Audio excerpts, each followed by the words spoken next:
Trenggalek Creative Network itu apa, Mbak? Kok Mbak Bella bisa di situ, gimana ceritanya? Salam kenal teman-teman. Jadi aku bikin video ini banyak masukan dari teman-teman karena memang jujurly dari 2019 sampai 2023 ini banyak banget yang tanya hal seperti ini yang tadi di awal pertanyaannya. Karena ceritanya cukup panjang bermenit-menit dan aku khawatir kayak nggak selalu bisa secepat kilat merespon. Jadi kata teman-teman, udah Mbak bikin videonya aja tinggal share link kan lebih cepat dan praktis gitu kan. Jadi mohon maaf banget, maksudnya bukan karena aku nggak sopan ya. Nah, teman-teman salam kenal. Mungkin ada yang baru pertama kali bertegur sapa denganku, dengan Mbak Kitiran. Jadi sebenarnya aku pertama kali terlibat atau bersentuhan dengan OPD di Trenggalek karena memang pernah kolaborasi atau memang ditugaskan atau mewakili OPD tersebut atau ikut lomba atau apapun itu sejak 2011. Itu bermula dari aku ikut pemilihan Kakang Mbak Yu Trenggalek yang waktu itu 2004-2006 sempat vakum lama dan diadakan lagi di 2011. Nah, pengampunya kan Dinas Pariwisata. Jadi memang awalnya itu lebih banyak terlibatnya itu di Dinas Pariwisata. Dan lambat laun akhirnya kok kayak banyak beberapa OPD lain itu yang juga memerlukan bantuan atau peran serta dari Kakang Mbak Yu Trenggalek. Akhirnya di situ juga aku berkesempatan untuk semakin mengenal beberapa OPD-OPD yang lain di Trenggalek.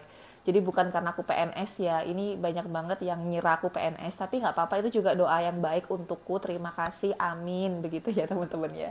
Nah, di situ juga suatu waktu kita tuh diajak untuk diskusi, atau kadang itu kita diajak untuk kumpul, kayak komunitas pemuda kan kayak dinas pendidikan dinas pemuda olahraga itu kan juga punya binaan komunitas ya, terus kayak dinas pariwisata juga ada dan mungkin yang lainnya. Ketika kumpul itu kayak diskusi sesuatu dan lain-lain, akhirnya kayak lambat laun itu selain kita itu tahu beberapa event di Trenggalek, kita juga sedikit tahu oh ternyata Trenggalek itu mau ada ini, ada sedikit masalah di sini ya, dikit-dikit aja, tipis-tipis gitu kan ya. Mungkin akhirnya kayak dilihatnya itu oh Mbak Bella sering mewakili Kakang Mbak Yu, ya udah kalau ada apa-apa ini dilibatin aja karena kan sudah sering kayak diajak jadi moderator atau talent atau fashion show atau mungkin diskusi apa atau pertemuan apa dan seterusnya. Nah, kemudian suatu ketika aku tuh juga karena sering ngikutin beberapa event gitu kan ya, kayak aku tuh bertanya-tanya kepada salah satu OPD di Trenggalek itu untuk kayak upgrading skill bagi pelaku industri fashion lokal yang sekiranya itu produksinya bukan hanya daily outfit gitu kan. Misalkan kayak batik itu ada nggak yang bisa untuk produksi premium dalam tanda kutip. Singkat cerita waktu itu dijawab nggak ada titik seperti itu. Ya udahlah ya, hamba mah siapa gitu kan ya. Ya udah. Terus kemudian di tahun sekitar 2018, waktu itu Dekranasda Provinsi Jawa Timur yang sekarang ketuanya adalah Bu Arumi Bahsin, mereka itu mengadakan lomba fashion show dalam rangka kayak enif-nya Dekranasda gitu kan. Seluruh kabupaten kota di Jawa Timur diminta untuk memeragakan, mengirimkan gaun malam yang itu bahannya dari batik lokal daerah masing-masing gitu kan. Baru butuh ya kalau kayak gini ya. Nah, kemudian Trenggalek itu mengirimkan langsung Ibu Novita Hardini dan kebetulan sama diriku. Batiknya pakai batiknya Pak Muid, batik Rara Trenggalek dan batik Rurik, batik Setiajaya Tugu. Kemudian di situ aku ya kepo lah, penasaran karena kan kolaborasi dengan desainer dari Surabaya. Aku tanya, ini berapa Bu biayanya? Karena memang bagus gitu kan ya. Kayak kita ngelihat lembaran kain yang harganya mungkin selama ini kita tahu 350, 450, 650-an, pokoknya beratus-ratus ribu. Ini jadi gaun sedemikian rupa. Aku lupa harganya berapa, sekitar 1,5, 2,5, apa 3,5 juta ya, aku agak lupa karena udah lama soalnya. Nah, sekitar segitu. Kayak aku mikir bahwa iya kan, kalau kain batik lokal ini ketika dikemas dengan bahan dan juga desain yang premium dalam tanda kutip kan bisa meningkatkan nilai jual ya. Kenapa kok ini nggak dilakukan? Minimal kayak yang sudah ada bibit kan ada SMK Tata Busana, ada juga lembaga kursus pelatihan menjahit. Kan itu udah ada modal potensi gitu kan. Tinggal kita mungkin cari expertise gitu kan ya, yang dia bisa membantu upgrading skill mereka. Ya mereka pun juga kebingungan karena waktu itu kan di Kanasda kan baru pertama kali, jadi sebelumnya itu kan tidak ada perencanaan dan sebelumnya juga tidak ada contoh, sehingga memang waktu itu tidak ada anggaran untuk mikirin program pemberdayaan, tambah nggak nyampe lagi gitu kan. Singkat cerita pokoknya nggak ada gitu kan, intinya titik gitu kan ya. Oke, selesai. Dan di periode yang lainnya, Trenggalek itu meluncurkan Shibori Shoten Paradise dan Batik Adini Bulan waktu itu.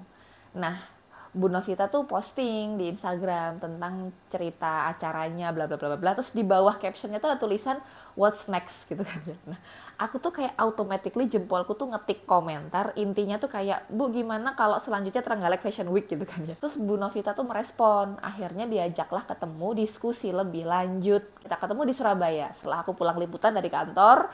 Udah kita langsung jreng ketemu di situ diskusi, aku menceritakan apa yang ada dalam pikiranku. Ya tadi tak sampaikan program pemberdayaan, bukan pemberdayaan sih, lebih kayak upgrading skill dulu. Kalau bicara pemberdayaan kayaknya terlalu dini ya, karena kan itu kan masih baru perencanaan gitu kan ya. Nah kemudian waktu itu aku menyampaikan nanti tuh biar orang lokal juga bisa berperan aktif sebagai pelaku di situ. Mereka nggak cuma jadi penonton, nggak hanya nonton desainer-desainer Jawa Timur atau tingkat nasional. Ya emang kita pengen promote Trenggalek sehingga kita melibatkan orang luar untuk setidaknya tahu lah gimana potensi Trenggalek. Tapi jangan sampai kemudian yang di lokal punya potensi ini nggak di-upgrade. Ya ada workshopnya dulu, terus mungkin nanti ada peragaan, ada lelang atau apa dari sedemikian rupa. Singkat cerita, waktu itu Bu Novita setuju dan beliau cerita bahwa akan membentuk jejaring ekonomi kreatif. Isinya anak-anak muda kreatif Trenggalek, namanya Trenggalek Creative Network.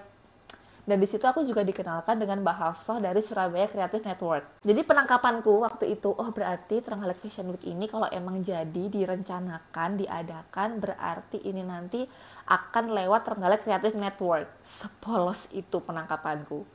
Oke, sampai di situ seminggu kemudian akhirnya kita ketemu lagi di Trenggalek. Kita pertemuan dengan beberapa OPD dan juga teman-teman kreatif dari berbagai subsektor ekonomi kreatif di situ. Aku baru nyimak dan ternyata wah, TCN ini, Trenggalek Creative Network ini banyak ya programnya ya nantinya gitu kan ya. Dan dia ini linear dengan RPJMD, Rencana Pembangunan Jangka Menengah Daerah. Intinya Trenggalek ingin menjadi kabupaten kreatif. Mau ikut uji petik Kementerian Pariwisata Ekonomi Kreatif Republik Indonesia. Wah, banyak ya, berat ya menurutku. Jadi kayak aku shock tuh karena kan aku salah gitu kan selama ini. Oh ya udahlah, aku ikutin aja dan waktu itu ketuanya bukan aku ya waktu itu ya, masih pengurusan yang lama. Jadi sekarang ini udah reorganisasi kedua apa ketiga aku agak lupa. Di situ kemudian sampai kita terlibat di Musrenbang. Kita juga diajak untuk diskusi gimana sih program-program OPD di Trenggalek yang ada kaitannya dengan ekonomi kreatif. Tapi ternyata ketika lambat laun aku baru tahu kalau ternyata TCN ini sudah disusun sejak setahun sebelumnya. Artinya 2018. Bahkan aku tuh udah dapet kayak semacam buku apa ya, naskah akademis atau apa ya, yang itu tuh udah memuat dari mulai logo, filosofi logo, programnya apa aja, outputnya apa, teknisnya seperti apa tuh udah ada. Jadi sebenarnya sebelum 2019 itu udah ada. Cuma sifatnya adalah top down. Yang 2019 mencoba untuk bottom up. Mungkin itu teman-teman kalian bisa juga join dan bisa berpartisipasi aktif sesuai dengan latar belakang, minat, pendidikan formal, keahlian ataupun pengalaman kalian. Oh iya, hampir lupa. Jadi Trenggalek Creative Network ini juga masuk di SK Bupati sebagai salah satu anggota di tim KOR atau tim koordinasi pengembangan ekonomi kreatif Trenggalek. Dan di situ isinya memang beberapa OPD yang muatannya mereka ada proker atau dia ada kegiatan atau kebijakan yang berkaitan dengan ekonomi kreatif. Salah satu lagi. Terus bedanya dengan komunitas yang ada di Trenggalek lain itu gimana Mbak?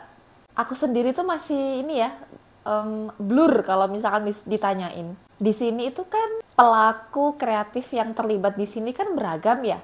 Dari foto, video, musik, seni pertunjukan, tari, kuliner, fashion, dan lain-lain. Semua pelaku-pelaku ini kan punya kekarepan sendiri-sendiri ya.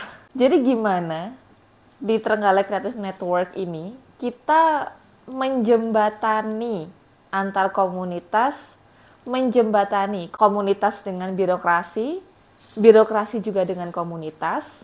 Terus kita juga menjahit gimana kemudian potensi kreativitas yang warna-warni ini ya, pelangi indah karena warna-warni kan, bukan karena semua merah doang gitu kan, diklaim partai banteng nanti ya jadinya ya.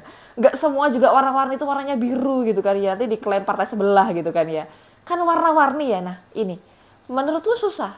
Jadi kayak akhirnya Aku pun secara pribadi, yang semula kayak nggak paham kalau tari itu ada gimana, kalau teater tuh seperti apa, terus kalau teknis bazar tendanya itu kayak gimana, itu awalnya tuh nggak ngerti. Tapi ketika kemudian di dalam ini udah kumpul orang banyak, dan di sini kan kita mencoba untuk menjahit ya, dan terlebih lagi kadang itu kita berupaya untuk programnya sudah dianggarkan mungkin dari periode sebelumnya, supaya kayak nggak udah gitu doang hanya formalitas penyerapan anggaran doang gitu kan. Ini gimana ya supaya bisa mengajak teman-teman ini yang berkolaborasi di dalamnya tuh lebih banyak. Ya gimana ya, ikhtiar untuk impactful gitu kan.